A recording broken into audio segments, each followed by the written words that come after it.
significant importance over the last 36 to 48 hours as I record here.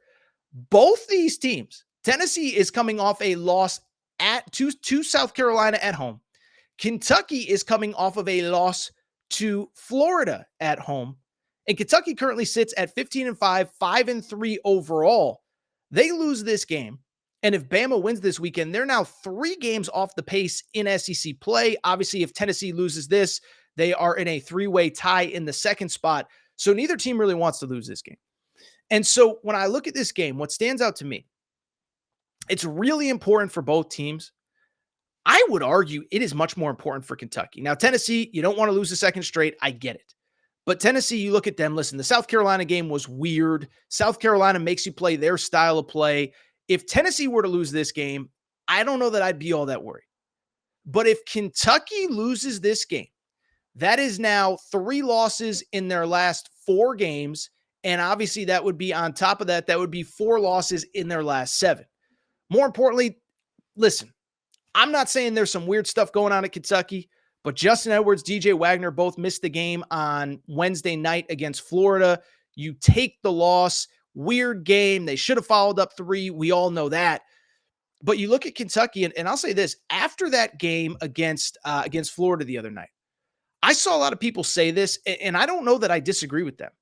It feels like a lot of the positive vibes coming out of the early part of the season are gone for Kentucky.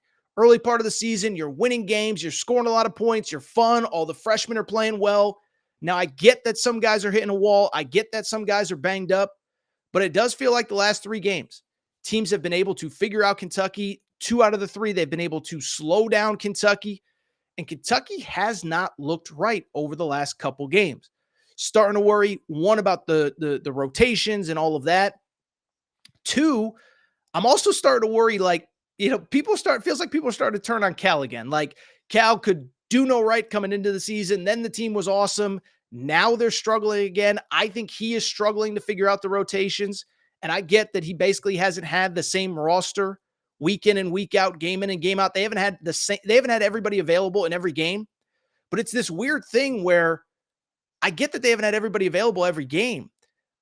But even when they do have people available, he can't figure out what he wants to do with everybody. How about Big Z? Big Z played, 16, 17 minutes that first game? He's been gone ever since. I was joking with my buddy. I said, whoever paid for that Big Z billboard in Indianapolis, they should get their money back because he's still missing. Still MIA. So Kentucky's brought a few guys back from injury. They've obviously lost a few to injury. And I'm just going to say, I think something doesn't look right. Now it's going to be a great crowd at Rupp Arena. I get all that. And I think the big thing with Tennessee, it is pretty clear. If you slow down Dalton Knecht, not even stop him. If you can slow him down, though, I don't know that Tennessee has a ton of other guys that can really, really beat you. Dalton Knecht averaging over 20 points per game. The second leading scorer on that team is averaging like 11 and a half points per game. I believe it's Jonas Adu. So to me, I think you just got to slow down Dalton Knecht, and I think Tennessee is beatable. I'll take Kentucky, but I don't feel good about it. But this truly feels like, to me, a pseudo must-win game for Kentucky. You lose this one. By the way, the schedule doesn't get that much easier. You got at Vandy this week. Then you got Gonzaga at home, Ole Miss at home. Doesn't really get much easier from here for Kentucky. And you lose this game, you're 3 games off the pace. The resume, I don't worry as much about like NCAA tournament resume in early February. But you got to start picking up quality wins somewhere. You lose this game, it'd be really bad. So give me Kentucky in a close one.